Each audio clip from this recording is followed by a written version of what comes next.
हाय, आप देख रहे हैं इंडिया न्यूज़ इन खबर। मैं हूं विष्णु शर्मा और हमारे साथ हमारे सहयोगी विद्याशंकर तिवारी। आज बात पते की में हम बात करेंगे कोलकाता की। बड़ा दिलचस्प मामला है, अभूतपूर्व स्थिति पैदा हो गई है।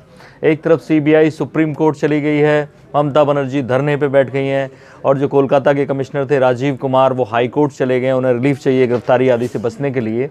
तो ऐसे में ममता बनर्जी ने धमकी दी है, एक तरह से थ्रेटन किया है कि अगर केंद्र के पास 355-56 है तो मेरे पास 144 है। तो ऐसे में आम जनता जो नहीं समझती कि इन सब चीज़ों का मतलब क्या है, वो हमें विद्याशंकर तिवारी हमारे बताएंगे। सर, क्या मतलब है 355-56 क्या है, पहले ही बताइए। 355 और 56 में केंद्र सरकार को भारतीय संविधान में अधिकार दिया गया है कि 355 में तो राज्य पे जब कोई अटैक हो रहा हो, एक्सटर्नल या इंटरनल कोई ऐसी स्थिति पैदा हो गई हो जिससे उसकी स्थिति न संभल रही हो, तो वो अपनी फोर्स भेज सकती है।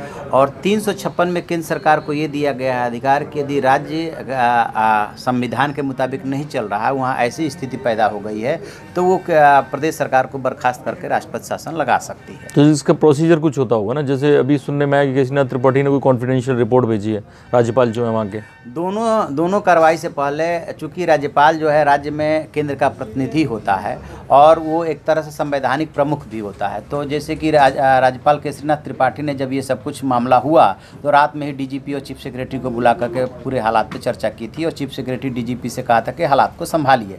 उसके बाद जब केंद्रीय गृह मंत्री राजनाथ सिंह ने ममता बनर्जी से उसके पहले बात की थी और केशरीनाथ त्रिपाठी से बात की और उनसे रिपोर्ट मांगी, उन्होंने रिपोर्ट भेज दी है जो भी राज्य के हालात है। तो उसमें कर क्या सकते हैं कि जो सीबीआई के ऑफिस को जिस तरह से कोलकाता पुलिस ने घेर लिया, और जो ज्वाइंट डायरेक्टर हैं पंकज श्रीवास्तव, उनको घर में ही तो वहाँ तो सीआरपीएफ वाले भी पहुंच गए, केंद्र की फोर्स। हाँ, उसके बाद ही ये डेवलपमेंट हुआ था। जब ये राज्य पुलिस ने घेर लिया, उनको नज़रबंद कर लिया, उसके बाद केंद्र ने आदेश दिया सीआरपीएफ को कि आप जा करके वहाँ पहुँचिए। उन्होंने उसके बाद पहुँच करके टेक ओवर ले लिया था। अच्छा, जो धारा 144 है वो ज़ाहिर स्टेट के हाथ में होती है, कानून का मसला है, तो उसमें लोग जनरली आमतौर पर मानते हैं कि 4 लोगों से ज़्यादा इकट्ठे नहीं हो सकते।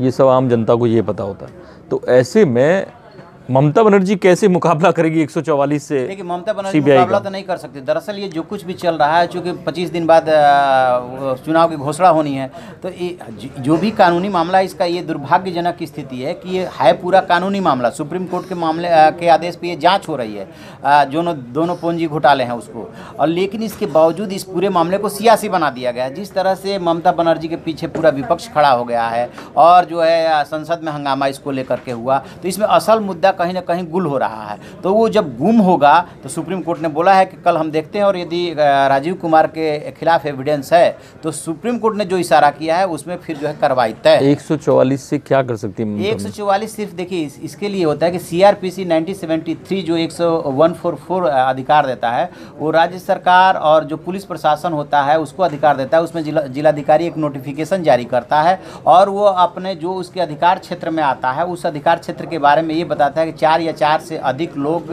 इस तरह से असेंबल नहीं हो सकते हथियार के साथ, या वैसे असेंबल नहीं हो सकते, और कानून व्यवस्था की धज्जियां नहीं उड़ा सकती। यदि वो ऐसा करते हैं, जो रियर बल फोर्स हैं केंद्रीय वाले, सीआरपीएफ वगैरह, पैरामिलिट्री फोर्सेज, इन पे भी लागू होता है? इस पे कायदे से तो दोनों में कोऑर्डिनेशन होना चाहिए, लेकिन जो ये राज्य सरकार को पूरा अधिकार है 144 वाला, जो जिस तरह से ममता बनर्जी की कोलकाता पुलिस ने सीबीआई ज्वाइंट डायरेक्टर और सीबीआई के कार्यालय को घेरा और उनको निकलने नहीं दिया, उस तरह से ये 144 का उपयोग जो इशारा वो कर रही हैं वो केंद्र सरकार के खिलाफ, यानी कि पैरामिलिट्री फोर्स के खिलाफ वो कर सकती है, ये कहना चाहती है, या सीबीआई के खिलाफ कर सकती है। वो सीबीआई जब भी सर्च ऑपरेशन करने जाएगी या तलाशी लेगी या किसी से पूछताछ करेगी, तो सीबीआई कोई 1-2 आदमी नहीं जाता है बड़े मामलों में। स्वाभाविक है कि उसमें 10-20-50 40 लोगों की टीम गई थी। वो इसी तरफ इशारा कर रही है कि यदि आप ऐसा करेंगे, वो 355 के तहत अपना पैरामिलिट्री फोर्स भेजेंगे तो हम 144 लगाएंगे। मतलब एक तरह से संवैधानिक टकराव की स्थिति पैदा हो रही है, ये वो कहना। तो ये काफ़ी दिलचस्प मामला है, और अगर